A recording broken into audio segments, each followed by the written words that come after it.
Subscribe करें हमारे YouTube channel को और इस बेल आइकन को दबाएं ताकि हमारी वीडियोस आपको मिल सके सबसे पहले। कभी राम के नाम पर, कभी रहीम के नाम पर, कभी कब्रिस्तान के नाम पर, कभी शमशान के नाम पर, कभी हिंदू के नाम पर, कभी मुसलमान के नाम पर, कभी जाति के नाम पर, कभी धर्म के नाम पर, कभी क्षेत्र के नाम पर, कभी बिरादरी के नाम पर, कभी अगड़ा, कभी पिछड़ा। हमने यही तो किया ना, जो किया तो भुगतो। फिर आम हिंदुस्तानी इसीलिए भुगत रहा है कि आपने ना जाने कैसों कैसों को वोट देकर माननीय बना दिया, सत्ता हाथ में थमा दी, और बंदर के हाथ में उस तरह आएगा तो क्या करेगा। इसीलिए मैं बार बार ये बात कहता हूं कि आपने अपना वोट खुद लुटवाया है तो खुद भुगतिए। मर सड़कों पे रहा है आम आदमी। आज अगर कोरोना हो जाए हमको तो इलाज नहीं है, कोई हाथ लगाने वाला नहीं है। अगर आप खुद से सही हो गए तो ठीक है, वरना भगवान राम ऊपर मिलेंगे। ये स्थिति है। जिस तरीके से एक साथ गुट के गुट में लाशें जलाई जा रही हैं, वो तस्वीरें देखकर दिल रोता है। खुद पे शर्म आती है कि हमने किनको चुना। हमारे जनप्रतिनिधि कहाँ गायब हैं? आसपास विधायक संसद कोई नजर नहीं आता। सवाल मेरा ये है, मैं लोगों का आह्वान करना चाहता हूँ कि अपने आसपास नजर घुमाइए और आपका जनप्रतिनिधि जिसको आपने वोट दिया, जिसको आपने गणमान्य महानुभाव बनाया, माननीय बनाया, आदरणीय बनाया, वो इस दुख की घड़ी में आपके आसपास है कि नहीं है। अगर दुख की घड़ी में आपके आसपास वो नहीं है तो आप दोषी हैं कि आपने ऐसे निकम्मों को, ऐसे नाकाबिलों को वोट दिया। और सियासी भाषणों पर और दिखावों पे ना जाना, सियासी भाषणों और दिखावों पे ना जाना, अपनी और अपनों की जान खुद है बचाना। भगवान राम को याद करो, जिंदा रह गए तो कोरोना काल के बाद मुलाकात होगी, बात होगी, और अगर निकल लिए इस निकम्मे सिस्टम की मेहरबानी से तो ऊपर मिलेंगे। फिर या तो जन्नत मिलेगी, या दोजख मिलेगा, स्वर्ग मिलेगा, या नरक मिलेगा, देखा जाएगा। लेकिन आज जो हालात बने हुए हैं यहाँ जमीन पर, वो नरक से कम नहीं है। कहीं किसी का कोई मर रहा, कहीं किसी का कोई बीमार पड़ रहा, डॉक्टर है नहीं, और है तो इतना थका हुआ है कि वो मरीज अटेंड करने की स्थिति में नहीं है। और ऊपर से हमारे नेताओं को सत्ता की मलाई चाटनी है।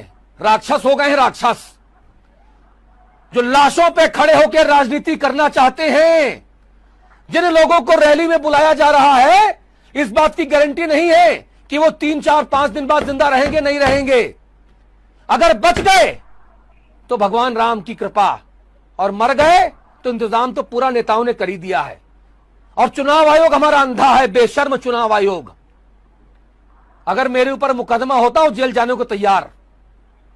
भारत का चुनाव आयोग सबसे ज्यादा महामूर्ख और अंधा चुनाव आयोग है, मंदबुद्धि चुनाव आयोग, जिसमें बैठे चुनाव आयुक्तों को केवल मलाई चाटनी है, सत्ता की चाकरी करके अपनी पद स्थापना करानी है। आज यहां है, कल किसी और पद पे बैठेंगे, बुढ़ापा ठीक से कटेगा।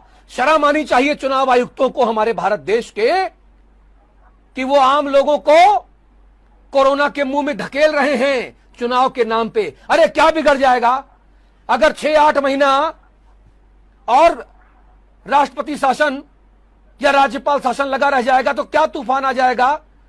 अगर 2, 4, 5 सीटों पर विधायक या पंचायत सदस्य नहीं चुने जाएंगे तो क्या तूफान आ जाएगा, पहाड़ गिर जाएगा क्या, सुनामी आ जाएगी क्या।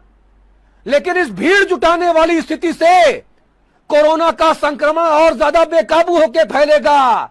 हाहाकार मचा है भारत देश में, और नेताओं को हमारे शर्म आती है। 140-145 करोड़ के भारत में कोई भी ऐसा मर्द नेता नहीं है जो खड़े होकर मंच से कहे कि नेतागिरी बाद में, लोगों की जिंदगी बचाने का काम पहले। कोई मुख्यमंत्री, कोई प्रधानमंत्री क्यों नहीं बोलता कि रैली में मेरी मत आओ, मोबाइल पे आपका मेरा भाषण मिलेगा, आपको मैं वर्चुअल भाषण करूंगा, आप लोग अपने घरों में रहिए, मेरा भाषण सुनिए, रैली पे मत आइएगा। मतदान करने का समय बढ़ा दीजिए, सुबह 6 से रात के 10 कर दीजिए, लंबी लंबी कतारें मत लगने दीजिए, आराम से लोग आए, वोट डालें, अपने घर जाएं, सत्ता भी मिल जाएगी और लोगों की जिंदगी भी बच रह जाएगी। लेकिन शर्म आती है मुझे अपने बेशर्म नेताओं पर। ऐसे हैं हमारे भारत के जनप्रतिनिधि जिन्हें वोट देकर हम चुनते हैं, जिन्हें हमारी जिंदगियों का कोई भी मोल नहीं है। आपको मरना हो तो मरते रहिए, साहब तो बैठे हैं मौज में। बहुत बढ़िया, एक और एपिसोड खत्म हो गया। आगे और कितने एपिसोड खत्म होंगे मुझे नहीं पता। हमारे नेताओं की बेशर्मी कब खत्म होगी मुझे इसका इंतजार है। बहुत बहुत धन्यवाद, नमस्कार। जो कहूंगा सच कहूंगा।